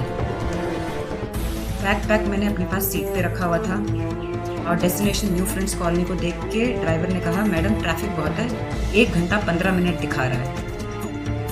मैंने कहा ओह माय गॉड, मेरा तो एक मीटिंग है, कोई मेरे लिए न्यू फ्रेंड्स कॉलोनी में वेट कर रहा है मेरे सिग्नेचर के लिए, उसके बाद उसकी निजामुद्दीन से ट्रेन है। मैंने अपने फ़ोन में मेट्रो का राइड का टाइम चेक किया। टर्मिनल 1 से सुखदेव विहार मेट्रो स्टेशन तक 30 मिनट का ड्राइव था और वहाँ से न्यू फ्रेंड्स कॉलोनी का घर 5 मिनट का रास्ता था ऑटो में। ऐसे जाती तो भी मैं 38 minutes I would be ahead then the taxi ride. मैंने ड्राइवर से कहा आप क्या मेरे लिए एक फेवर कर सकते हैं? उसने हाँ बोला। मैंने कहा मैं यहाँ से टर्मिनल 1 से मेट्रो लेके सुखदेव विहार मेट्रो स्टेशन में मेरे आदमी को बुला लेती हूँ, वहीं मैं पेपर साइन कर दूंगी। क्या आप मेरा लगेज लेके तब तक सुखदेव विहार मेट्रो स्टेशन पहुँच सकते हैं? वहाँ पतंजलि का एक बैनर है, मैं आपको वहीं मिल जाऊंगी। मैंने उसको ये कहा कि ये राइड बिल्कुल वैसे ही कायम रहेगी, क्योंकि मेरा बैग तो 20 किलो का है ना, मैं ले जा नहीं पाऊंगी साथ में। आप मेरा सामान लेके आ जाइएगा, आपका पेमेंट पूरा जैसे है राइड का वैसे ही हो जाएगा। उसने हाँ भर दिया। उस वक्त मैंने अपना फ़ोन चेक किया, इट वॉज 6:52 PM और 1 घंटा 15 मिनट बाद 8:07 होता। मैंने प्रेरणा को मैसेज किया मेरा फ़ोन मरने वाला है, क्या तुम टेरेस पे आ सकती हो? मैं पहले तुमको वहाँ एक बार देखना चाहती हूँ। एग्जैक्टली 45 मिनट्स में मैं टेरेस में पहुँच जाऊँगी घर पहुँच के, और मैं तुम्हें पहले सबसे पहले एक बार पूरा तैयार हुए भी देखना चाहती हूँ। प्रेरणा ने हाँ भर दिया। फ़ोन मैंने साइलेंट कर दिया और मैंने बैकपैक के पॉकेट में मैंने डाल दिया फ़ोन।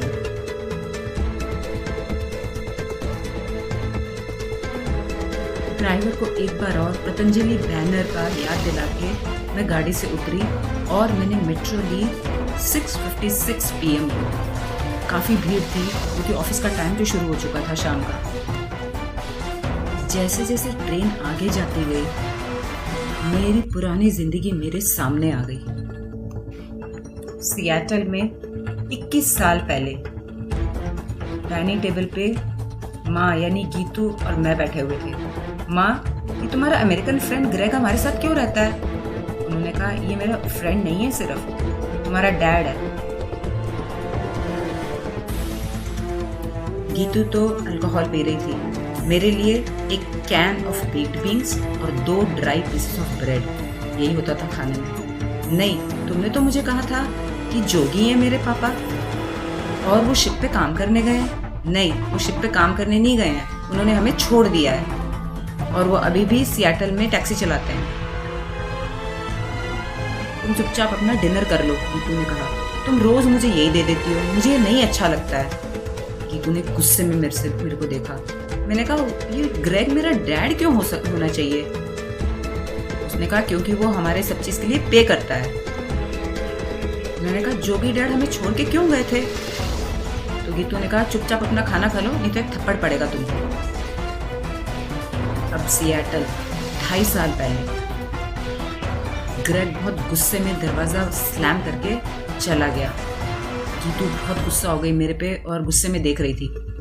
तुम्हें किसने बोला था कि एंटी ट्रम्प स्लोगन अभी करने के लिए? तुम्हें पता है ना कि वो ट्रम्प के फॉलोअर्स हैं। तुम्हें किसने बोला उसे गुस्सा दिलाने के लिए? तो मैंने कहा मैंने तो बस अपना ओपिनियन बताया था। तुम बहुत ज़्यादा बदतमीज़ होती जा रही हो। तुम जॉब अपना छोड़ के आ गई हो फिर से। क्यों छोड़ा तुमने अपना जॉब?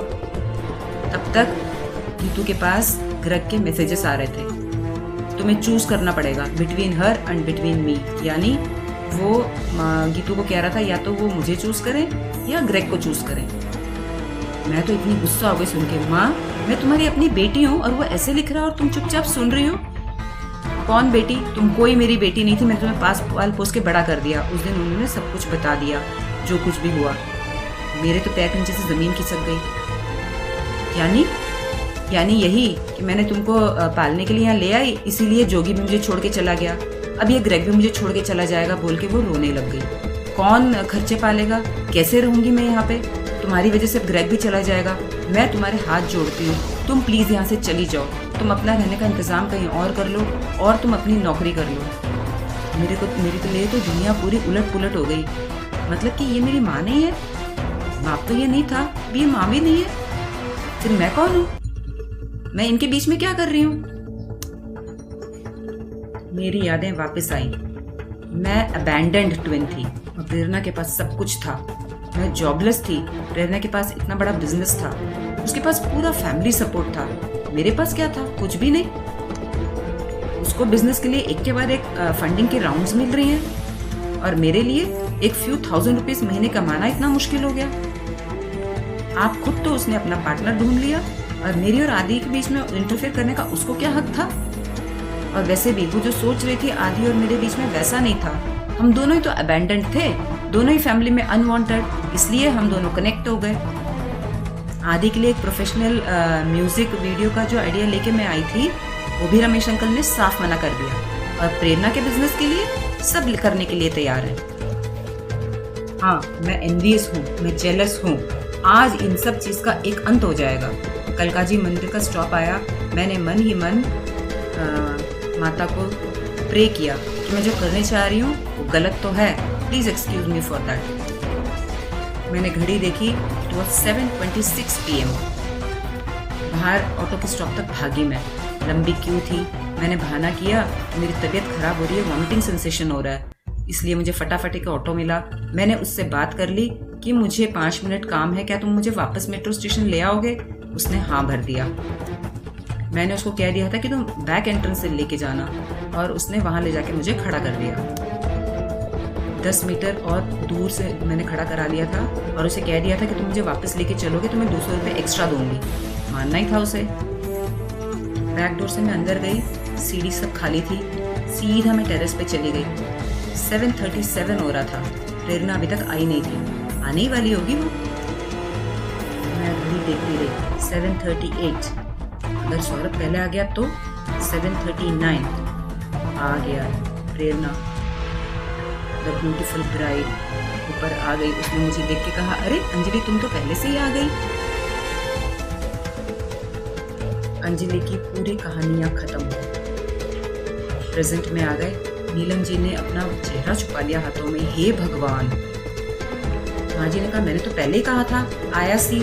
हाँ, इसके पहनावे उड़ावे से ये लड़का ज्यादा लग रही थी। रमेश जी ने कहा, क्या प्लान है? मैंने कहा, हाँ जी, इसके पास वेल प्लान्ड प्रोग्राम था और एलिबी भी था। पुलिस ने जब मोबाइल चेक करा तो इसका लोकेशन उधर ही आ रहा था। यहाँ ये तब तक आई नहीं थी। सौरभ ने कहा, अंजलि वेरी क्लेवर, मगर मेरे फ्रेंड जितने क्लेवर नहीं निकले तुम। फिर सौरभ ने मेरे से पूछा, भाई तुम्हें पता कैसे चला इसके बारे में? रमेश जी ने भी कहा, इतना परफेक्ट प्लान था, तुम्हें सस्पिशन हुआ कैसे? मैंने कहा, सौरभ तुम्हें याद है जब हम अमृतसर से आए थे, इतना ट्रैफिक था और राणा के ऑफिस पहुंचने में हमें टाइम लगने वाला था। हम बहुत अपसेट भी हुए। अंजलि ने मेरे को एक सिंपल सजेशन दिया था, T1 से मेट्रो ले लो, जल्दी पहुंच जाओगे। वो उसने मेरा को सोच में डाल दिया। अच्छा, और क्या हुआ और कैसे तुम्हें पता चला? तुम्हें याद है जो डीएनए रिपोर्ट आई थी, प्रेरणा की बॉडी पे कोई डीएनए नहीं मिला? हाँ याद है, वो तो ग्लव्स से भी हो सकता था। नहीं, ग्लव्स सिर्फ फिंगर्स को कर सकता है, हाथ को कर सकता है। जब कोई हाथापाई होती है तो शरीर का कोई हिस्सा, डेड स्किन, हेयर, नेल्स, कुछ तो कहीं का डीएनए तो आता ही है, मगर प्रेरणा की बॉडी में तो कुछ भी नहीं मिला, क्योंकि नेबर्स ने किसी ने कोई आवाजें भी सुनी थी और स्ट्रगल देखा भी था। फिर इसका मतलब दोनों क्या हैं? रमेश जी ने कहा दोनों ट्विन सिस्टर्स हैं, आइडेंटिकल ट्विंस। सौरभ तो दिमाग खराब हो गया उसका। ओ या आइडेंटिकल ट्विंस मतलब आइडेंटिकल डीएनए? हाँ, इसीलिए उसकी बॉडी पे किसी का डीएनए नहीं मिला, क्योंकि सिर्फ अंजलि का डीएनए था और दोनों के डीएनए आइडेंटिकल होते हैं। फिर मैं मोटिव्स के बारे में सोचने लग गया। दो ट्विंस, एक बहुत वेल एस्टैब्लिश्ड है, दूसरे को नहीं कुछ मिला, नेचुरल जेलसी आना ही था। ये सब मोटिव्स मैंने एस्टैब्लिश किए। सौरभ ने कहा आगे बताओ। तो मैंने कहा हाँ, सब कुछ तो मैंने एस्टैब्लिश कर लिया, मगर मुझे 100% प्रूफ चाहिए था, इसलिए मुझे उसके और क्लोज होना पड़ा। मैंने अपना फोन निकाला और उसमें से एक पिक्चर निकाल के दिखाया। रमेश जी ने स्पेक्स पहन के देखा। आदि के डेड बॉडी की पिक्चर थी। मैंने कहा देखिए इनके चेस्ट में जो बाइट मार्क्स हैं कितने डीप हैं। सौरभ ने कहा ये तो बहुत ज़्यादा डीप है। मैंने फिर स्वाइप करके अगला पिक्चर दिखाया। ये देखिए ये मेरी फोटो है, इसके भी चेस्ट के मार्क्स देखिए, दोनों बिल्कुल आइडेंटिकल हैं। ये मेरे और अंजलि के बीच के, मैं इसके आगे बोल नहीं पाया।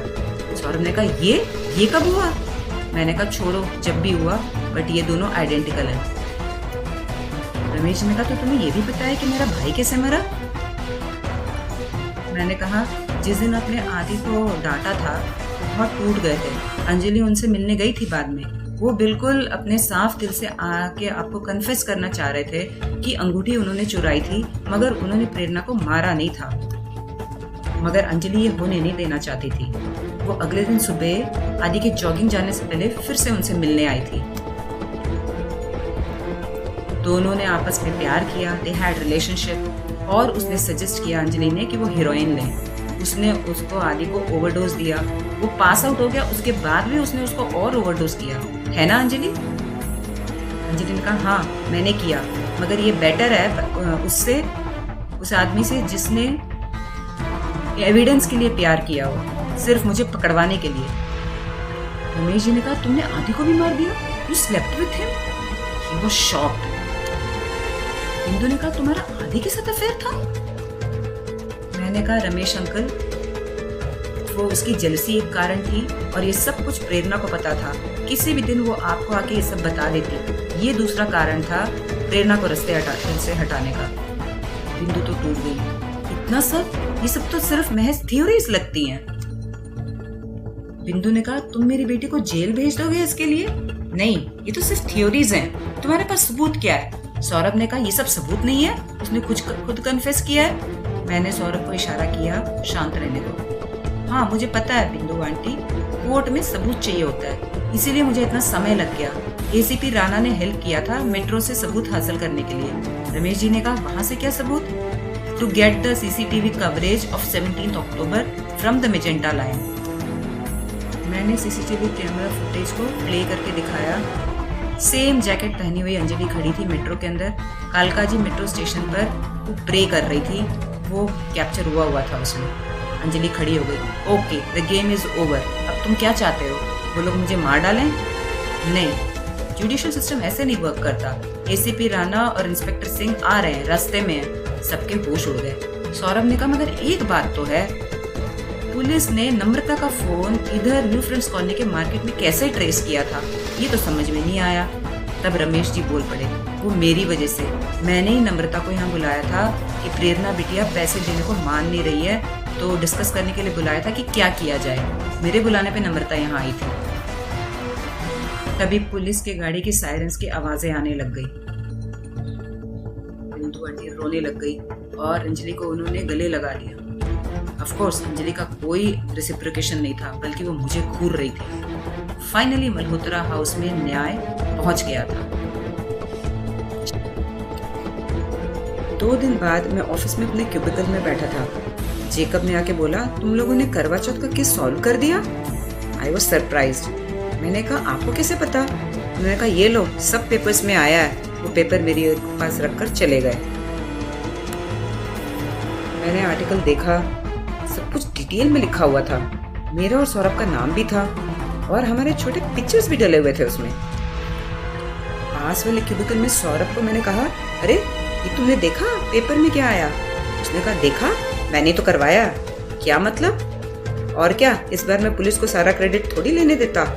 मैं मेट्रो में उस एम्प्लॉय के पास पहुंच गया जिसने तुमको हेल्प किया था। उसको मैंने पूछा, तुमको फेमस होना है? बस उसकी हेल्प से ये प्रेस रिलीज निकल गया। 1 वीक बाद मैं मेरे छोटे से ओयो रूम में बैठ के अंजलि के पुराने मैसेजेस को स्कैन कर रहा था, जो उसने लिखे थे कि वो मुझे चाहती है। मैंने जो रिस्पॉन्ड किया था, मेरी आंखें भर आईं। हाँ, मैं भी तो उसको सच में चाहता ही था। अचानक से लैंडलाइन की घंटी इतनी तेज बजी और मैं यादों से वापस प्रेजेंट में आया। रिसेप्शन से फोन था बताने के लिए कि मेरे पास विजिटर था। सौरभ आया था मेरे को मिलने। सौरभ ऊपर आया, कहने लग गया, ये बहुत छोटा सा कमरा है, इसमें रहते हो तुम? मैंने कहा, हाँ, जैसा मेरा बजट है वैसे मुझे यही मिला था, इजी रहता है, ऑफिस के पास है। अब तो केस खत्म हो गया, अब मैं दूसरा अपार्टमेंट कहीं देख लूंगा। सौरभ मेरे बेड के कोने पे बैठ गया और उसने पूछा, तुम कैसा अपार्टमेंट ढूंढ रहे हो? थोड़ा लो कॉस्ट का ही ढूंढूंगा, क्योंकि मैं साइबर सेफ की नौकरी छोड़ना चाहता हूँ। क्यों?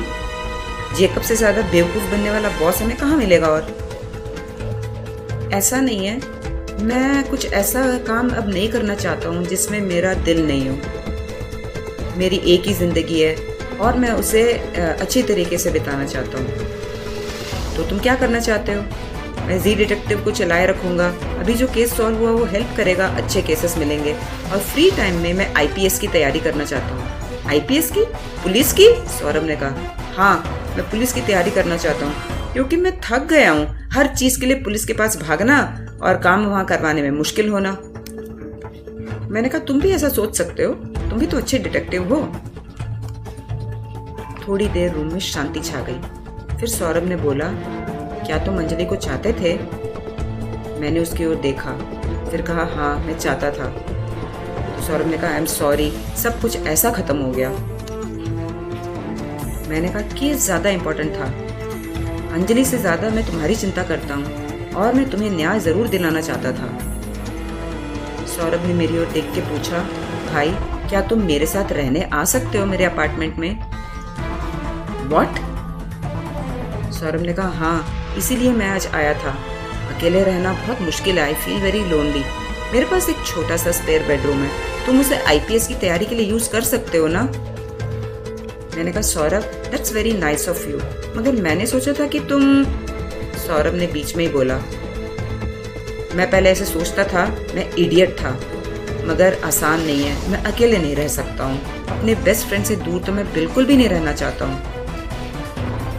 हम दोनों ने एक दूसरे को गले लगा लिया। सौरभ की आंखें तो नम हो चुकी थी। सौरभ कह रहा था, प्लीज वापस आ जाओ ना, मुझे ऐसे पोजीशन में मत डालो कि मुझे गिड़गिड़ाना पड़े तुमसे। ओके ओके, मैं आ जाऊंगा, तुम्हारे साथ ही रहने आऊंगा। 2 हफ्ते बाद मेरी सारी हेवी आईपीएस की बुक्स को अपनी स्टडी टेबल पे मैंने लगा लिए। मैं सौरभ के फ्लैट में शिफ्ट हो चुका था। सौरभ नहा धो के आया, उसकी मेड ने हमारा खाना बना के रख दिया था और उसने कहा, चलो खाना ठंडा हो जाएगा, हम खाना खा लेते हैं। मैंने अपना फोन खोल लिया और कहा, मैं 1 मिनट में आया। उसने कहा, तुम क्या कर रहे हो?